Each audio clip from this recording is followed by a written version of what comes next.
Hey team, today's question is it better to run on a hill or on a flat surface?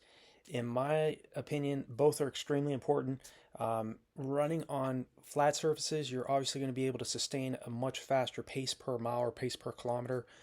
I always sought out flat roads, dirt roads when I was out in Colorado, or softer surfaces like grass or dirt. If so I can make sure that um, I was minimizing the amount of stress that I was placing on my joints and knees. So if you can find a flat road, preferably dirt, for your long runs or your tempo runs, or just like a bike trail if you don't have dirt. Um, those are better for in terms of running at faster anaerobic efforts.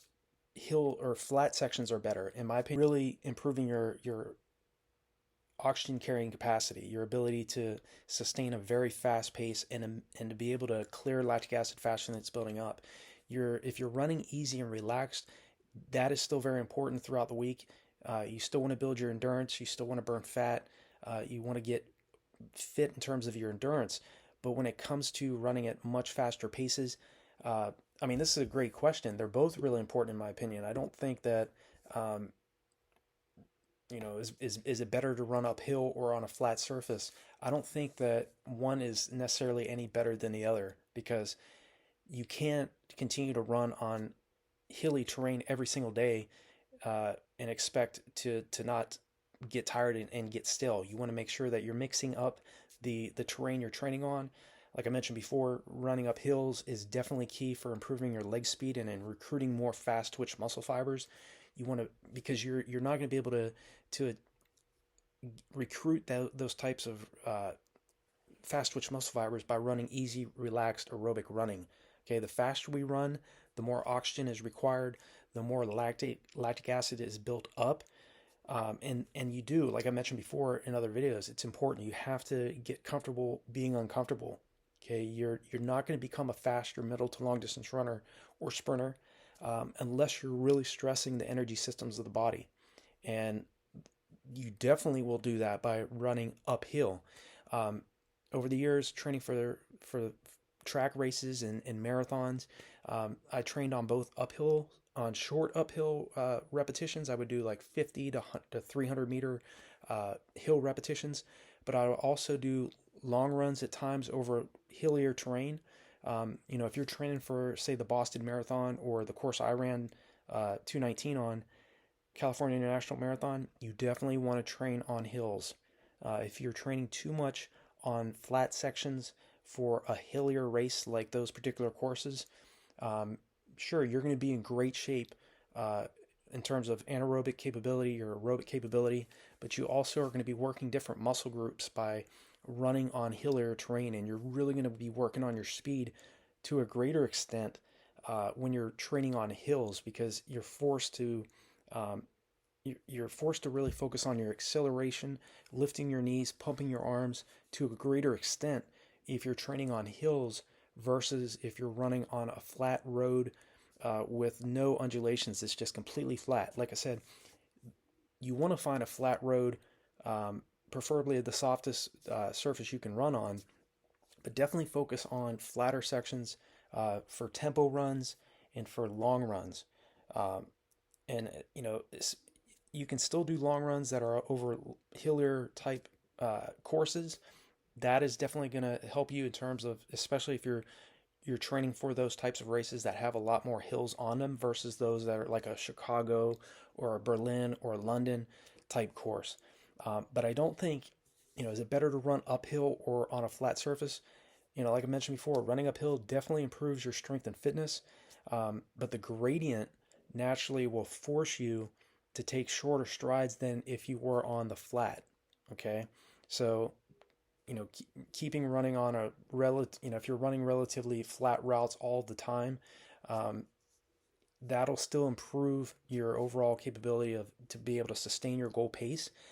But at the same time, you do want to mix up your training. You want to make sure you're doing a healthy mixture of both hills as well as flat training, flat roads. And also, when you're doing hills, don't just do hill repetitions of 50 to 300 meter hill reps. Okay, do a mixture of both really short repetitions, but also some runs that are very hilly. Okay, mix up the terrain that you're training on, and you're going to be in a much better. Your chances of success in your races are going to be that much higher.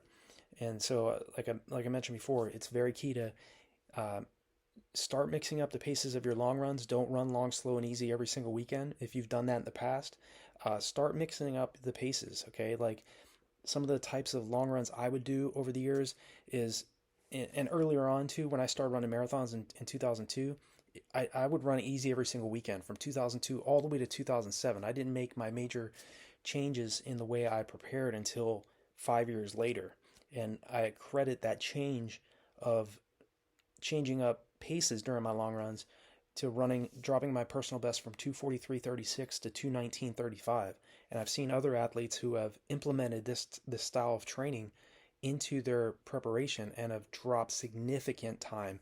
I've even known some athletes I've coached and worked with that have dropped nearly an hour or even over an hour off of their marathon time just by making that change in the way they were doing their long runs. But like I said, I don't think that running hills, is any less important than running on flat surfaces. I think that both are very important. Like I mentioned, you're able to run much faster on a flat road or track, and that's very key. You want to continue to work on your leg speed, improve your body's ability to improve its lactate tolerance so that you can sustain your goal race pace for a longer period of time. Um, and again, hopefully you're running more of your weekly volume at a higher intensity and really paying attention to your recovery too, because you can't just stress yourself doing hill repetitions or hillier long runs, or tempo runs. You can't continue to train hard like that if you're not paying attention to your recovery. So make sure you're jogging on your easy days.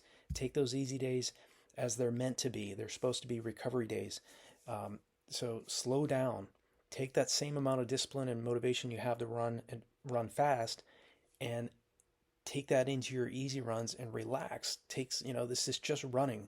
Okay, it's not people are not going to hate you, or your self-worth is not going to be any less based on how fast you run. Okay, I think a lot of us get too hyped up in terms of our own goals and how fast we think we can run, but we place our worth. I've seen a lot of athletes do this too. They place their self-worth based on how fast they've run. Okay, like if I don't break a 3-hour marathon, I'm not gonna be considered by somebody to be, or break a 4 or 5-hour marathon, I'm not gonna be able to be considered to be a good runner by other athletes. Stop focusing on what other athletes think. Okay, do the very best that you can. Enjoy the sport. Don't put so much stress on yourself, and do the very best that you can. And take each workout, and just know that each workout you're getting closer to your end goal.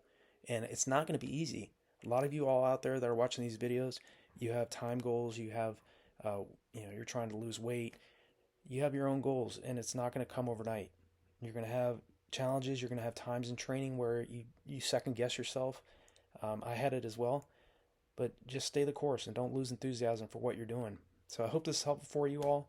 If you have any other questions, feel free to leave me a comment below. I will definitely reach back out to you all. And if you're new to the channel, hit the subscribe button and the bell icon so when I make a new video, you'll be notified of it. And I will talk to you all in the next video.